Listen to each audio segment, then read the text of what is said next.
Olá, ouvintes! Começando mais um episódio do TAD Clinicagem, seu podcast de revisão e atualização de temas em clínica médica. Meu nome é Joane Alves. Meu nome é Cauê Malpig. E meu nome é Lucas Cirilo. Beleza, e Luca, então, voltando aqui para mais um episódio. O Luca me falou, assim, que o último episódio que ele fez foi de osteoartrite, assim, né? Ele falou que foi um episódio mais parado, que ele não convive muito. Mas ele falou que agora ele vai brilhar. O nosso tema hoje aqui, a gente vai falar de tromboembolismo pulmonar, né, Lu? Falei isso sim.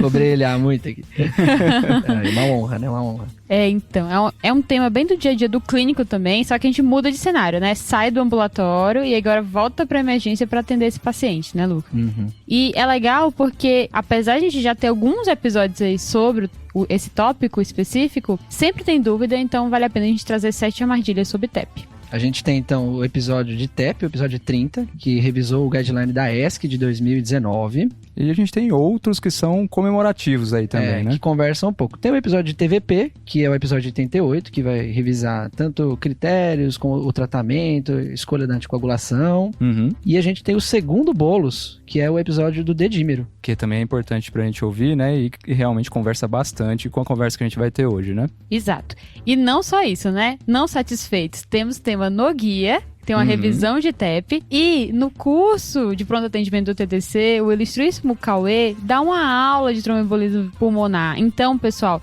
a gente está chegando no final das vendas do curso, então se você está interessado, se surgiram dúvidas, se você quer aprender mais, além do TEP, outras causas, né? Dor torácica, de infecção sexualmente transmissível, de isura, dor lombar e várias outras condições do PS, entrem no link que vai estar aqui na descrição para você poder adquirir o curso. Corre lá que hoje é o último dia de inscrições abertas, né, Jô? Hoje, dia 16, então, vai ser o último dia para o pessoal se inscrever.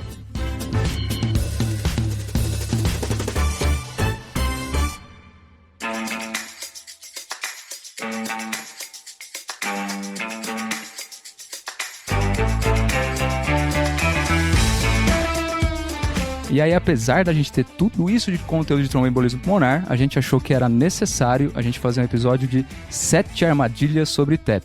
Vai ter bastante coisa aí. É uma situação que é comum a gente ver na clínica médica, né? Mas realmente eu acho que a gente acaba fazendo as coisas muito, muito automáticas, né? E por isso a gente é propenso a cair em armadilhas, mesmo com doenças muito comuns, né? Então Exato. Hoje vamos falar um pouquinho dessas 7 armadilhas. Quais armadilhas que a gente vai falar hoje, Lu? A gente vai falar primeiro do como interpretar o dedímero. Beleza. A segunda armadilha é em que momento que a gente vai iniciar a anticoagulação. Uhum.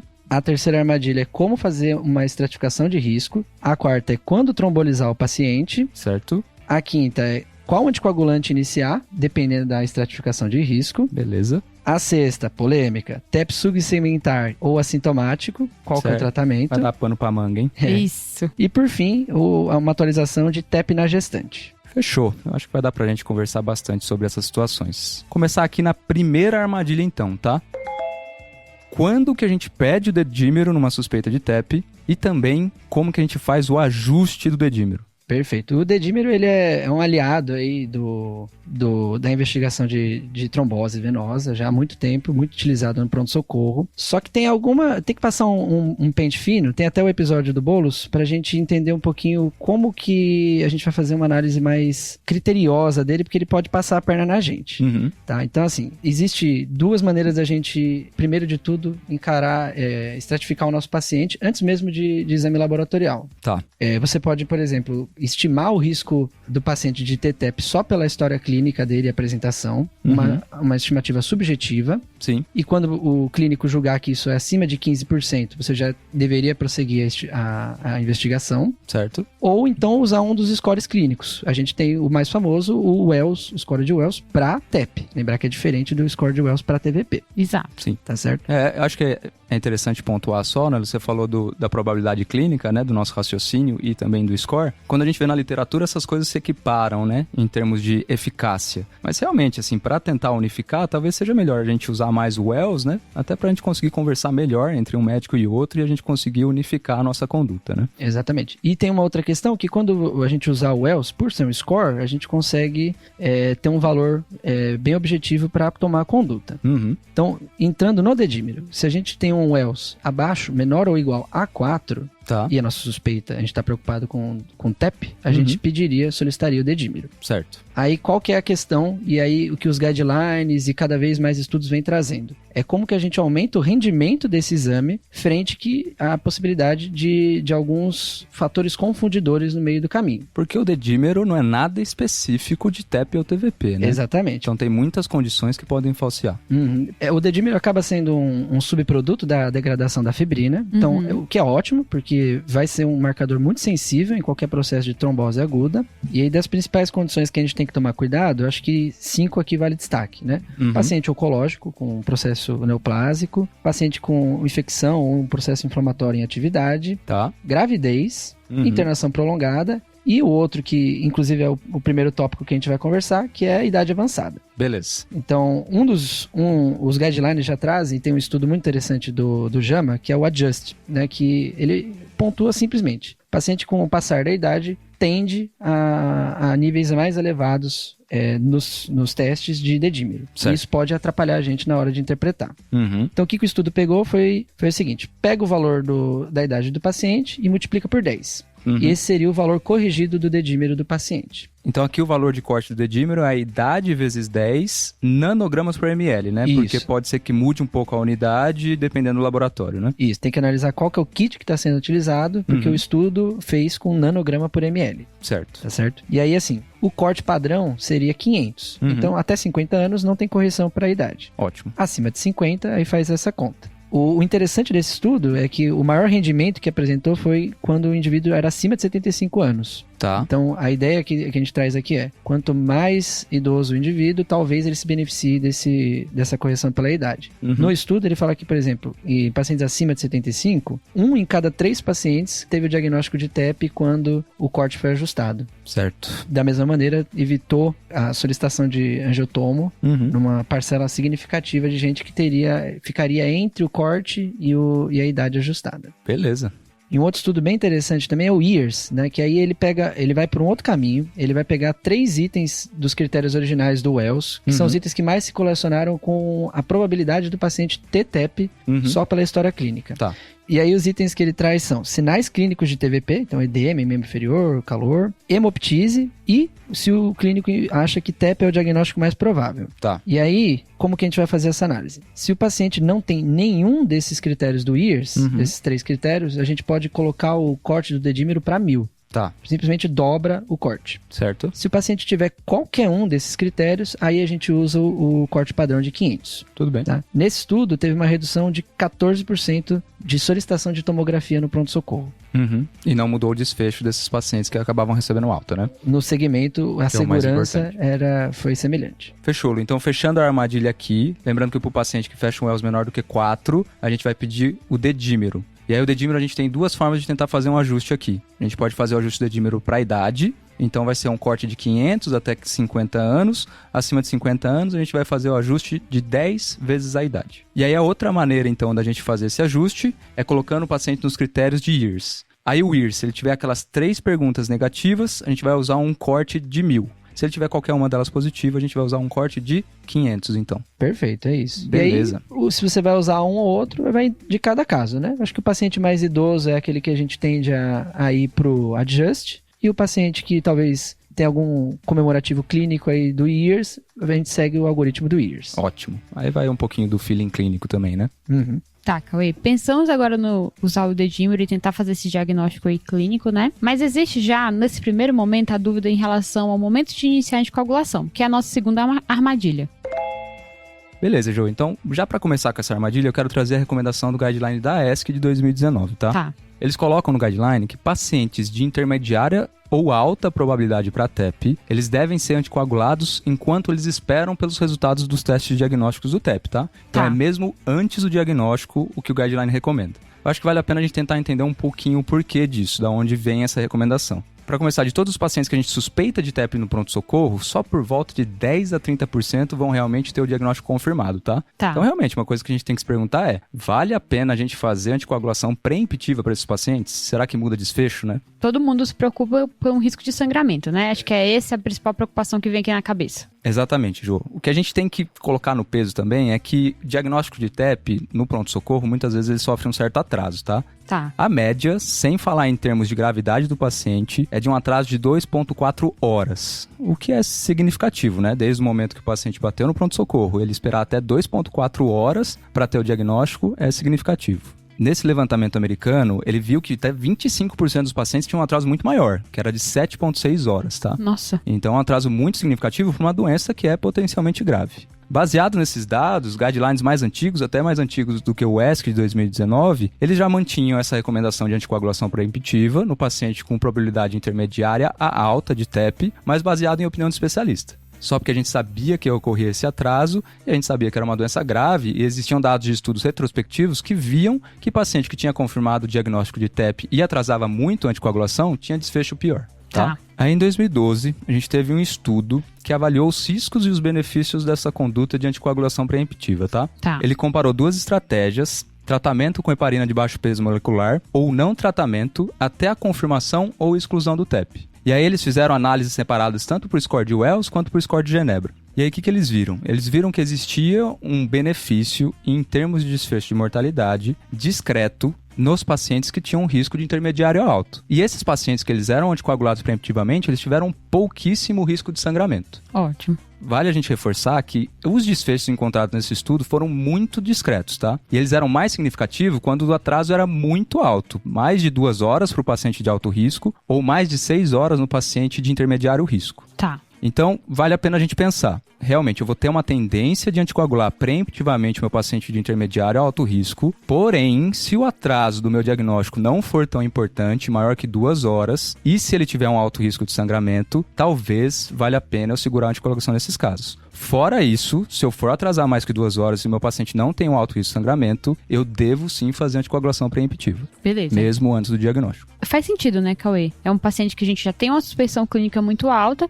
e que em pouco tempo a gente vai conseguir já confirmar esse diagnóstico, então dá pra esperar esse tempo pra começar a anticoagular, né? Exatamente. E se tiver o risco de sangramento alto, né, aí vale muito a pena a gente esperar. Se for atrasar, aí a gente tá autorizado a fazer essa anticoagulação preemptiva. Vai que não tem no meu serviço, né? Posso começar. Acontece, né? E agora, indo para a terceira armadilha, é como fazer a estratificação de risco de um paciente que já tem o diagnóstico de TEP. Perfeito. Aí aqui, pra gente estratificar o paciente, eu acho que primeiro falar de alguns conceitos antigos que estão caindo um pouco em desuso cada vez mais na literatura. Classificar o TEP maciço, submaciço, que a gente usava esses termos baseado no tamanho do trombo, né? Isso, no fim das contas, acaba não mudando muito a conduta frente ao caso, né? O que a gente está levando em consideração hoje em dia é instabilidade do paciente e se ele tem sinais ou não de disfunção miocárdica. Principalmente de ventrículo direito. E aí o guideline que está mais organizado nesse sentido é o guideline da ESC mesmo, de 2019, que eu acho que vale a pena a gente revisar aqui como eles pensam a estratificação. Então, a ideia é a gente juntar fatores de prognóstico, como clínica do paciente, alteração em exames de imagem e laboratório, principalmente aqui falando troponina, e ou a presença prévia de comorbidade ou outro agravante que possa afetar o prognóstico imediato do paciente.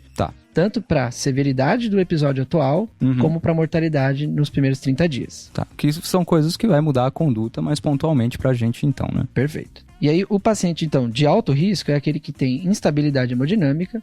E aqui não tem muita conversa, porque a conduta é totalmente diferente. A gente vai pensar aqui em trombólise, trombectomia. Certo. E agora a questão é o paciente que está com estabilidade hemodinâmica, que esse a gente tem a dúvida, né? É um paciente que está tranquilo, eu consigo dar alta para ele, falar em tratamento precoce, ambulatorial, ou é um paciente que eu tenho que manter internado e ter mais cuidado? E aí aqui a gente pode lançar a mão do PESE, aí mais um score né? De vários. Mas o legal do PESE é que ele vai estimar a severidade do evento atual, ele leva em conta alguns parâmetros clínicos do paciente, na apresentação e na história, e a gente classifica de 1 a 5. Certo. O 1 e o 2 seria o paciente de baixo risco. A partir do 3 é o paciente de risco intermediário alto.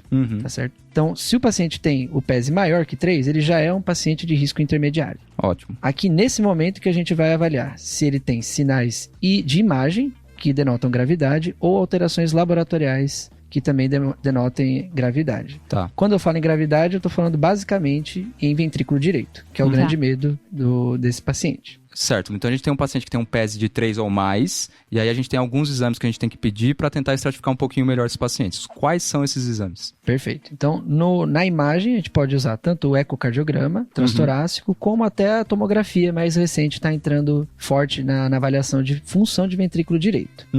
Perfeito. Então, no ecocardiograma, a gente vai olhar com carinho para o ventrículo direito, ver se tem algum sinal de sobrecarga aguda.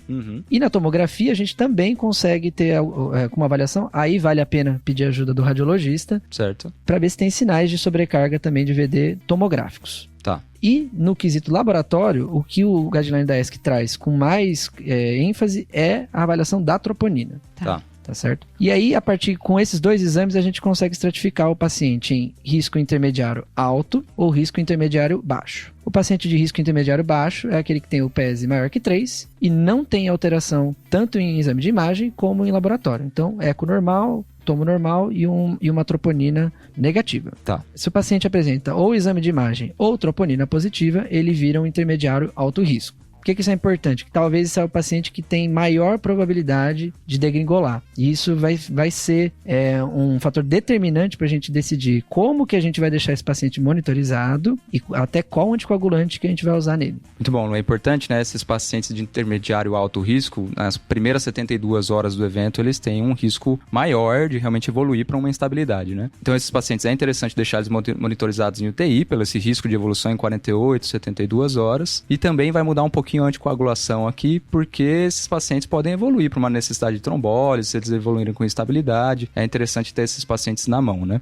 Exato. E o paciente de intermediário baixo risco, talvez esse paciente ele pode ser até anticoagulado em enfermaria, lógico, dependendo de como que tiver os outros parâmetros clínicos dele, né? Exatamente. E aí, por fim, tem o paciente que é o baixo risco, que é aquele paciente que tem um PES 1 ou 2 e também não tem nenhuma alteração do exame de imagem ou laboratorial. Aí aqui é um ponto que é até uma recomendação recente. Se o paciente chega com uma clínica de TEP, mas é um PES 1, 2, tem um fator causal bem pontuado, valeria a pena pedir para todo paciente do pronto-socorro com diagnóstico de TEP um ecocardiograma e uma troponina? E aí o guideline da ESC traz que é uma recomendação 2B, pelo menos ter essas duas avaliações, porque viu-se que até em pacientes que inicialmente seriam classificados como baixo risco, se eles tinham alteração ou no exame de imagem ou no marcador, no biomarcador, denotavam uma mortalidade maior em 30 dias, e aí esse paciente, talvez a gente reclassifique ele em risco intermediário. Ótimo, então isso é interessante. Então todo paciente que tem TEP e está com a gente no pronto-socorro,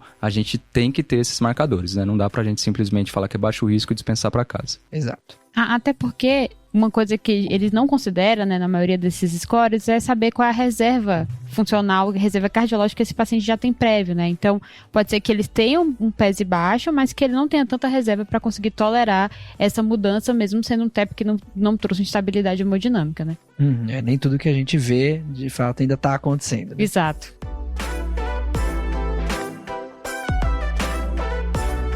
Indo agora para a quarta armadilha, que é quando que a gente vai trombolizar um paciente que tem diagnóstico de TEP, Jô? Esse perfil de pacientes, né, que são os pacientes de alto risco, são mais ou menos 5% dos pacientes admitidos com TEP no pronto-socorro, né, dados assim gerais. E o que vale marcar em relação ao que o Luca falou na armadilha anterior é que esse paciente ele tem que ter instabilidade hemodinâmica. A ESC define como 3 apresentações pra gente definir como instabilidade hemodinâmica: parada cardiorrespiratória, choque obstrutivo e hipotensão persistente. Que aí ele faz uma definição de manter a PAM menor do que 90 por mais de 15 minutos, que não pode ter arritmia, hipovolemia ou sepse associado. Ou seja, não pode ter outra coisa justificando esse choque, né? Exato. Então, se ele chegou com essas características, com alguma dessas apresentações no pronto-socorro e a sua probabilidade realmente é que seja TEP, você vai decidir trombolizar, porque é um paciente de alto risco, essa é a sua estratégia inicial. Na trombólise, existem algumas possibilidades de drogas, mas a que é mais disponível é o alteplase. Certo. Temos 2 apresentações possíveis para fazer. De 0,6 mg por quilo, que você vai fazer a infusão em bolos, ou 100 mg, que você vai fazer a infusão em 2 horas, para auxiliar e tentar tirar o paciente desse momento de instabilidade hemodinâmica. Porém, como toda trombólise, tem contraindicações. E aí, nesse ponto, Cauê, é sempre bom orientar para todo mundo que está ouvindo a gente, é que sempre cheque. Não adianta você ficar tentando decorar todas, porque são muitas possibilidades. Aqui o paciente é muito mais complexo, você tá sempre no momento de urgência. Então vale a pena checar todos os pontos, né, pra você ter certeza de que não tem nenhuma contraindicação absoluta. E recentemente a gente lançou uma série de vídeos falando de trombólise lá no nosso canal no YouTube. Você consegue checar todos os pormenores em relação à trombólise no TEP. Certo, Joel, o guideline da ESC, então, dá essas 3 situações, né? Mas essas 3 situações é bem claro que o nosso paciente é de alto risco, né? Então, Isso. ele tem instabilidade. E aí fica aquela dúvida, né? Que antes a gente chamava do TEP submaciço, quando que a gente tromboliza esses pacientes. Mas acho que trazendo para o que é mais atual, como que a gente faz com o paciente de intermediário e alto risco que está com uma evolução desfavorável? Quando que a gente vai considerar trombólise para esse paciente? Essa é uma excelente clinicagem. O guideline da ESC já fala que esse paciente que teve que está em observação, que passou essas 48 horas e está evoluindo de uma maneira desfavorável, você pode pensar em trombolizar ele num período de até 14 dias do evento. Certo. Então, se o meu paciente está lá, internou, inicialmente ele estava bem, era intermediário alto risco, mas estava clinicamente estável. E ele vai piorando, seja por disfunção cardíaca, que é ventrículo direito, quem vai sofrer realmente, Sim. você tem essa janela e pode considerar a trombólise, assim como a gente já pensou no risco alto. Isso é interessante marcar, Jô, porque às vezes a gente tem esses pacientes, assim, como eu falei, paciente de intermediário alto risco, a gente tende a observar monitorizado em UTI, ou pelo menos uma semi-intensiva. Esses pacientes nessas 72 horas, eles têm uma chance relativamente alta de realmente complicar para alto risco, né? Então, com instabilidade. Só que nesse meio tempo, a gente pode ver a evolução desfavorável do paciente. Então, um paciente que me marcou bastante foi um paciente que chegou com TEP pra gente. Era um TEP que a gente chamava de maciço, né? Mas era um paciente que estava no risco ali intermediário alto. A gente internou na UTI e ele estava bem. No dia seguinte que eu cheguei para ver esse paciente, ele já estava com a extremidade um pouco mais fria, ele estava pegajoso, ficando um pouco inquieto, mesmo estando ainda com uma pressão boa. Naquele momento a gente falou, esse paciente está tendo uma evolução desfavorável, isso aqui está realmente evoluindo para um choque, né? O paciente, apesar de estar com uma pressão boa, ele estava com sinais claros de má perfusão. E aí realmente, a hora que a gente fez o eco, tinha sinais de choque obstrutivo e foi optado por fazer uma trombólise para esse paciente. Que é o grande ponto, né, Cauê?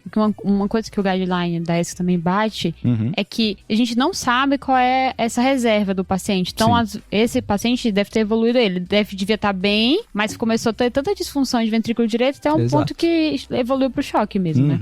Com certeza. Então, é bem importante marcar isso.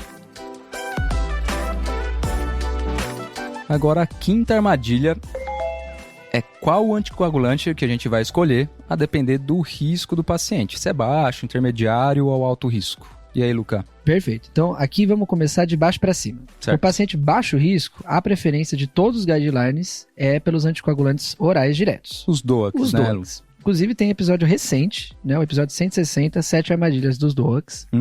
E porque está associado à melhora posológica, menor risco de sangramento, quando comparado com os antagonistas da vitamina K, a warfarina, né? E a segurança do tratamento equivalente não foi inferior. Certo. Tá certo? E aí, o paciente que a gente não pode usar o DOAC, a gente vai para warfarina.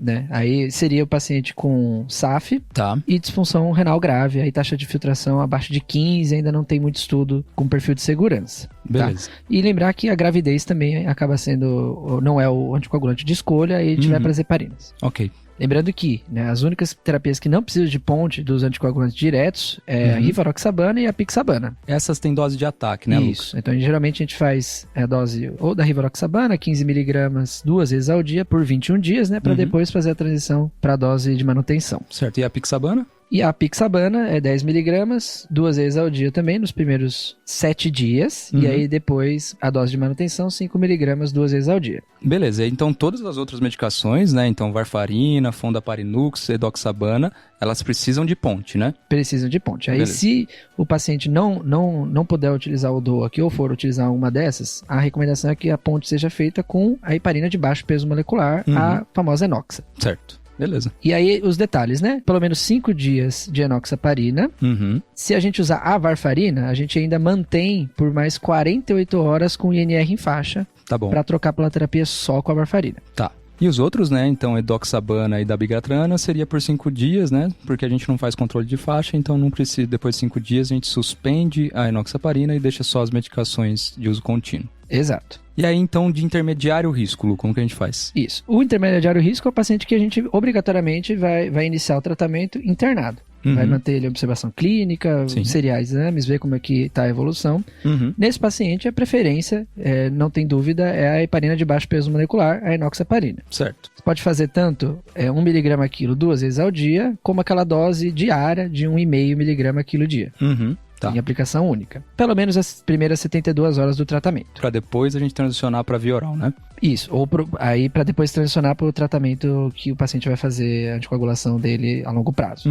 Certo. Aí aqui que é o ponto. O paciente intermediário alto risco, aquele que está dando sinais que vai instabilizar, que a gente está preocupado com a evolução, e aí aqui o importante pontuar é que a qualquer momento ele pode virar alto risco e receber indicação de trombólise, a gente talvez escolha a heparina não fracionada para ter a anticoagulação do paciente mais na mão. Porque aí seria o caso de suspender a anticoagulação, iniciar a trombólise para depois voltar à anticoagulação. Aqui é justamente isso que alguns guidelines recomendam, né? Então, o paciente instabilizou, estava em uso de heparina não fracionada, optamos por fazer a trombólise, suspende a heparina, inicia a trombólise, que normalmente a gente vai fazer por 2 horas, né? Então, com alteplase, terminou a trombólise, já volta a heparina. Ponto positivo aqui também, né, Lu, é que se esse paciente tiver alguma complicação de sangramento associada à trombólise, pelo menos a heparina a gente tem reversor, que a gente vai fazer protamina, né? Exato. Mas, de qualquer forma, a enoxaparina não é contraindicação à trombólise. Se o paciente estava usando a enoxaparina e instabilizou, ainda assim não contraindica a trombólise. É só pela facilidade de manuseio, né? Mas não é contraindicação. Exato. E no paciente alto risco, a prioridade é a trombólise. Então, o primeiro passo vai ser o trombolítico e aí depois a gente inicia a anticoagulação e aí também a preferência acaba sendo pela heparina não fracionada em bomba. Que também pode ser iniciado depois do fim da trombólise se o paciente não teve nenhum sangramento maior, né? Perfeito. Então, ó, Luca, eu vou dar uma situação pra você pra ver se você consegue ajudar a gente, tá? Se eu tô no SUS, às vezes em alguns hospitais do SUS a gente não tem enoxaparina pra fazer pra esse paciente. E às vezes também não quero ficar fazendo heparina em infusão contínua, porque, pô, eu tenho que ficar vendo TTPA de 6 em 6 horas, né? Um pouquinho mais complicado. Existe alguma alternativa pra esses pacientes durante o período de internação? Aqui eu sei onde você quer chegar, que é o famoso protocolo canadense. Famoso, né? Famoso.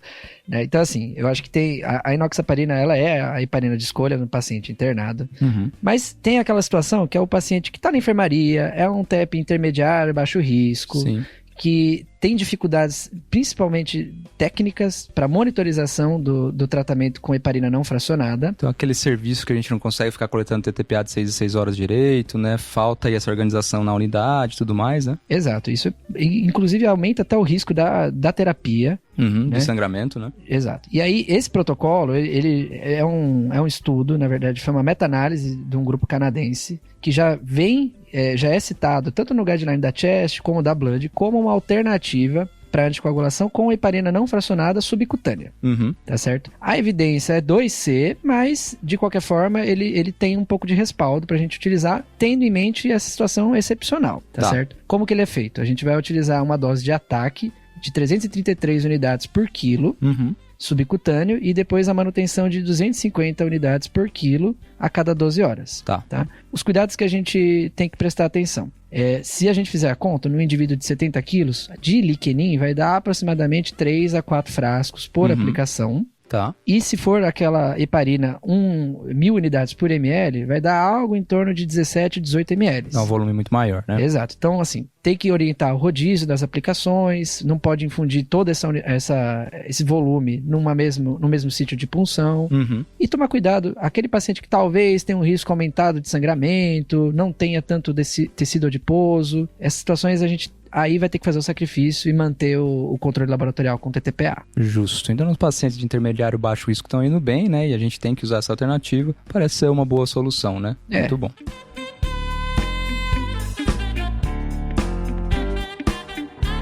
Perfeito. E agora, entrando na nossa 6ª clinicagem, a dúvida que fica agora é: o que a gente faz com aquele paciente que vem com aquele TEP subsegmentar? Luca, essa dúvida aí é pra quem teve nessa situação, você fica sempre querendo saber o que eu faço agora, né? O diagnóstico de TEP subsegmentar tem aumentado muito pela maior disponibilidade de TC e acaba sendo identificado de uma maneira incidental, muitas vezes, né? Muitas vezes ele é assintomático. E é essa a principal dúvida, né? Porque muitas vezes é um TEP que o paciente não tem sintoma, mas foi encontrado, foi achado de imagem. Já existem vários estudos, meta-análises, que tentaram ver essa associação, esse benefício versus risco de se anticoagular esse paciente. Tem uma meta-análise de 2018 da Emergency Medicine que tentou responder essa pergunta, mas os estudos tinham qualidade ruim e o resumo é que a gente não conseguiu ter esse dado de uma maneira robusta. Então, considerando as diretrizes, que é o que a gente vai ter de melhor, né, evidência, apesar de não ser a melhor delas, mas é o que a gente tem atualmente, a ESC orienta a gente anticoagular esse paciente quando tem associação com neoplasia, então tem um paciente que tem um TEP subsegmentar e tem um câncer ativo, quando associado com TVP, ou quando tem mais de um subsegmento acometido. Então, 2 ou mais, você pode considerar anticoagular. Mas não é, assim, um total consenso entre as diretrizes. Uma revisão recente do New England fez essa confrontação e aí a Chest faz uma outra observação. Ele fala que no paciente que tem baixo risco para esse TEP, ele orienta você fazer vigilância clínica e fazer ultrassonografia de membros inferiores, né, ultrassom dupla de membros inferiores, para ter certeza, né, que você não vai encontrar a TVP ali associada e seguir esse paciente dessa forma, né, ser anticoagular, mas sendo rastreado completamente qualquer possibilidade de TEV não identificado. E também fala, quando tem um risco maior, aí ele já considera que você vai começar, se o paciente estiver hospitalizado, imobilizado, com câncer, em mulheres grávidas e no TEP não provocado. Aí ele sugere anticoagulação. Então, elas divergem um pouco, mas a grosso modo você vai considerar no paciente que seria de maior risco. Eu acho que o ponto de confluência de todos os guidelines acaba sendo o câncer. Isso. Certo? E aquele paciente de maior risco, né? Exato, exatamente. Resumindo, então, né? Fora essas indicações que são mais convergentes entre as diretrizes, o que vale pontuar é que os especialistas concordam que quando o paciente tem um TEP subsegmentar que não tem nenhuma associação com esses fatores de risco, é razoável você não anticoagular, mas você tem que seguir esse paciente de perto. Por que é razoável não anticoagular? Porque o risco de recidiva é muito baixo. Então, entende-se que monitorizando adequadamente, você vai conseguir ver qualquer disfunção ou qualquer sintomatologia nova e aí sim considerar uma nova investigação. Perfeito.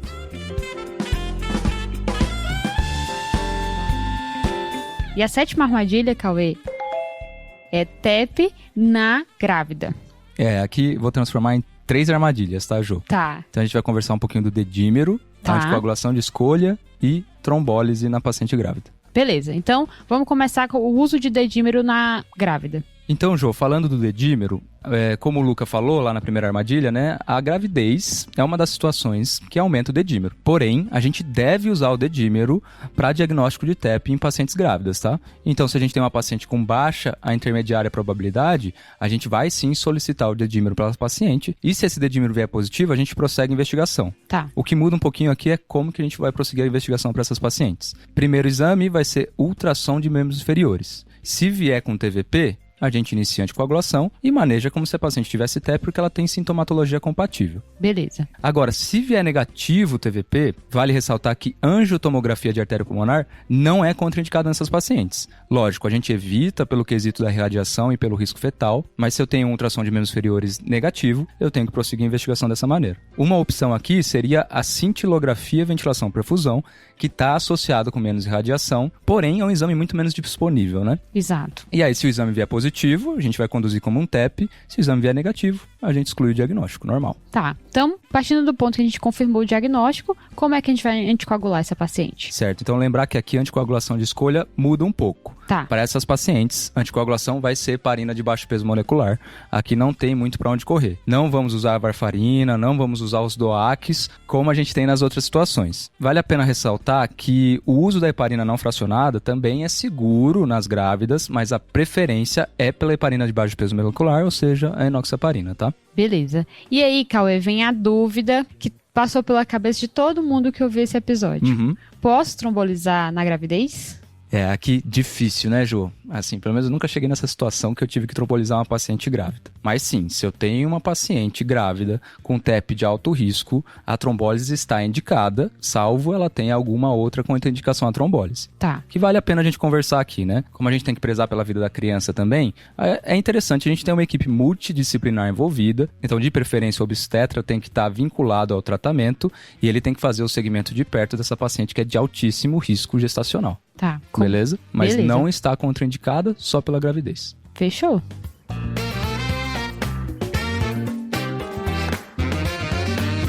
Então assim, pessoal, a gente termina as 7 armadilhas em TEP. Como vocês perceberam, é um assunto extenso, que já tem alguns episódios, já tem alguns conteúdos que a gente já fez, e mesmo assim é um tema que não se esgota. Porque além de ser uma coisa do dia a dia, gera sempre dúvida. Então a gente espera ter ajudado um pouco com mais esse episódio agora. E agora vamos pro salve, né? Bora lá. Vamos lá.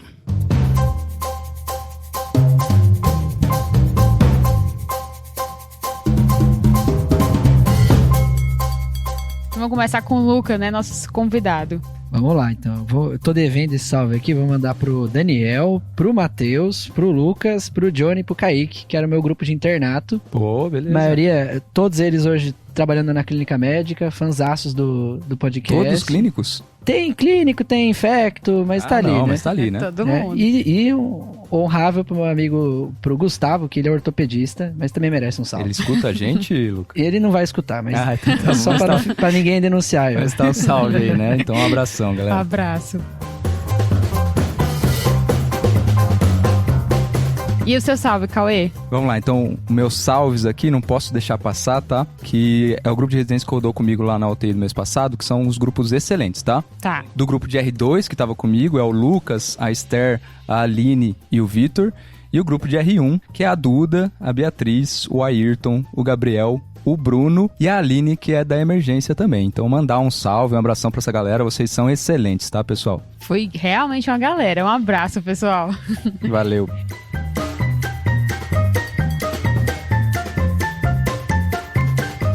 E aí, indo nesse mesmo tom de mandar salves grupais, né? Eu vou mandar um salve muito especial, que é pro pessoal que participou da nossa oficina de raciocínio clínico no Cobem. Foi um momento super legal de ter contato presencial com as pessoas. Tinham vários alunos de diversas partes do país que estavam super empolgados em ouvir um pouco mais, né? Ouvir, acho que o TDC presencialmente, e recebi muito carinho, e eu já passei todo esse carinho que eu recebi pra todo mundo, mas fica aqui o nosso salve e ao mesmo tempo nosso agradecimento por todo, né, esse interesse, esse sentimento aí que a gente consegue despertar em vocês. Então fica aqui aquele abraço, pessoal. Com certeza, a gente só tem a agradecer. Aquele abraço, pessoal. Obrigadão. E o salve especial pra galera que tava no Cobem é pro João Gualda, que é nosso estagiário, que foi o braço direito e esquerdo na oficina de raciocínio clínico. Então fica aqui o nosso agradecimento por toda a disponibilidade dele e também, né, ajuda, auxílio. Então, João, fica aquele abraço especial pra você.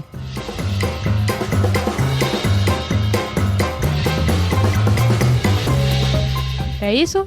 Fechamos o episódio? Fechou. Valeu por estar aqui com a gente de novo, Luca. Hoje o Luca ficou mais confortável. Sempre um prazer. E aí, pessoal, não esqueça de nos seguirem nas redes sociais. Sou @TadesClinicais no Instagram, no Twitter, tem o TikTok, tem o nosso canal do YouTube e o Guia TDC, que é a nossa preciosidade. Não esqueçam de checar lá e assinar. Valeu, Valeu. falou? Valeu. Falou.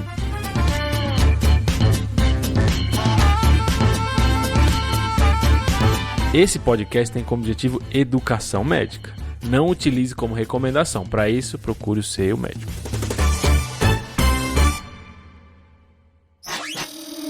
Essa é uma produção do Bicho de Goiaba.